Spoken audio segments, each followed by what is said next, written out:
చచ్చిపోతే పోయిద్ది. వాడి తంత్రం చూడండి. ఒక మాటతో నిన్నెట్లా కొట్టేస్తున్నాడో వాడు చూడు. వెధవ ఒక మాటను ఉపయోగించి నీ నరాల వీక్నెస్ని వాడు తెప్పిస్తున్నాడు చూడు. ఎంత సామర్థ్యం ఉన్నా, ఎంత టాలెంట్ ఉన్నా, ఎంత సమర్థుడైన నిన్ను ఒక వెధవగా చేసి నిలబెట్టి నీ అంతటా నువ్వే చచ్చేటట్టు నీకు ఆలోచనలు వచ్చే విధంగా సైతాను కుట్ర చేస్తున్నాడు. చెవులు గలవారు ఆత్మస్వరం ఇందురుగాక.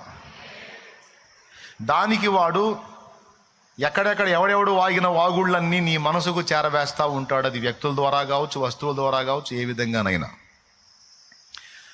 అయితే ఇక్కడ నెహెమ్యాను చూసినా, దావీదును చూసినా, దానియేలును చూసినా, యోసేపును చూసినా, వీళ్ళందరి మీద మానసిక యుద్ధం జరిగింది ముందు.